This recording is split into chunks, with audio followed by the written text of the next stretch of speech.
So my freshman year, I decided to take an upper level course, which was insane because I was the only freshman in that class. Everyone else was a senior or a junior, and I walked in there like a baby, not knowing anything.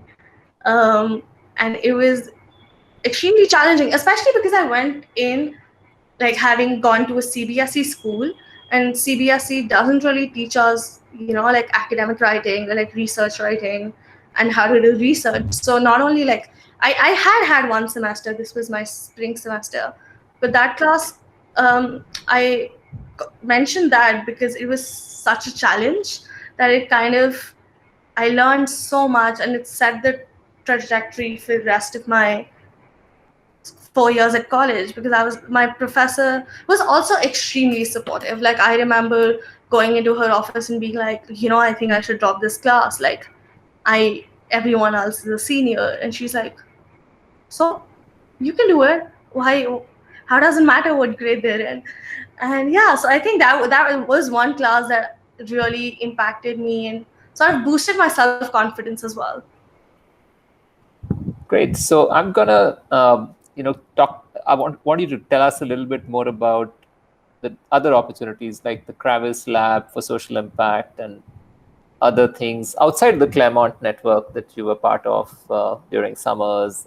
I don't know, sure if you did study abroad or Yeah, any I did. other. So yeah, go ahead. Let us know. Yeah. So I thankfully over the summers of college have had the ability to have a really like global experience. So my first summer I spent 8 weeks in Indonesia.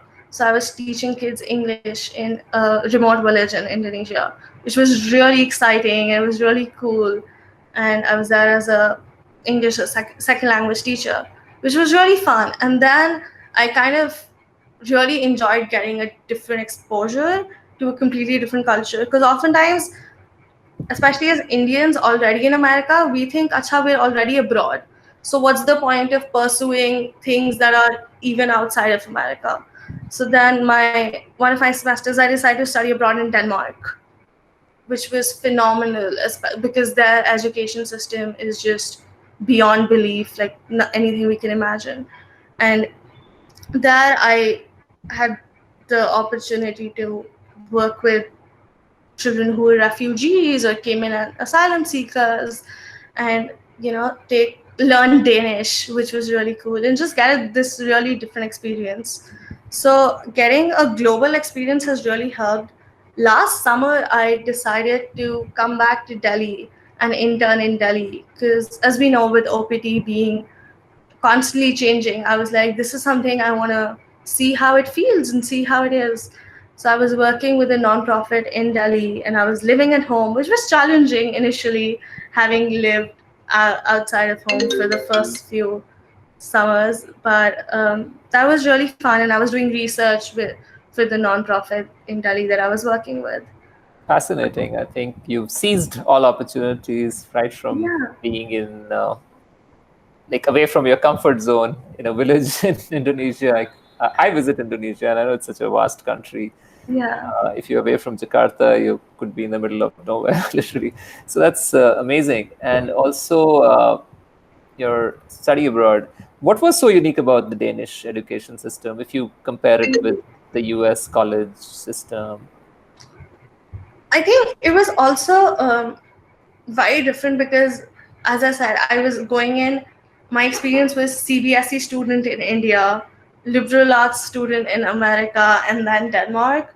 So I had like my experience in America almost as a buffer in between. But it was insane because we visited kindergartens that were like in the middle of a forest. So it's called a forest kindergarten. Or I remember in 10th, there was this class we visited in 10th grade where they said the kids were brewing beer as a part of a chemistry experiment. Yeah, and so like just the uniqueness of it, their ability to, I was assisting in like fifth grade. Once a week I'd go there, and the first time I walked in, everyone had their own Chromebook, and they were sometime working, like sometimes they just go and search songs on YouTube, or do their own thing. And I was shocked. I was like, in school, if I wasn't paying attention, the teacher would call me out like that second. And even in college, because it's just like 10 to 20 people in class, like professors can see what you're doing, so you can't be on your phone doing something else, or you can't be not paying attention. But they're like fifth graders, they were given the agency and the freedom to kind of do their own thing. Great. So tell us a little bit about where you're going next. The goals that you've set for yourself. You'll be graduating in a year. What's next? It's kind of interesting because with COVID, we don't really know what's next. It's like we'll just take it as it comes. But it's ideally I want to like continue working in education. So this summer I am interning with the International Rescue Committee, and I'm working with their office in San Diego. But I'm doing it remotely. I'm doing it online. So hopefully, I hope that I get to like continue working for nonprofits and organizations for at least a little while before I go to grad school. But yeah, that's the plan for now, to be like working for nonprofits in the education sector. Super. Now I'm going to switch gears. I'm going to ask you a few rapid fire questions. If wake up tomorrow and everything's back to normal, there's the COVID vaccine has a vaccine for COVID is working. Yeah. Everyone's kind of and it's available and everything's hunky dory. What are the things that you really think you would want to do and you crave to do because of this lockdown? What are the 2 or 3 things you would do? What are the 2 or 3 things I would do? Interesting.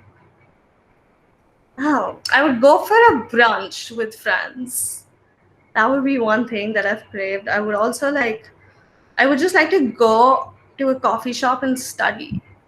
Because I think we had to give final exams sitting at home, which was insane because I've not studied at home in like 3-4 years, and I don't it's just not a space that I associate with being productive anymore. So I would just like to go work at a coffee shop. But hopefully I hope that I get to fly back to the US and be on campus again with friends and just hang out in my dorm room.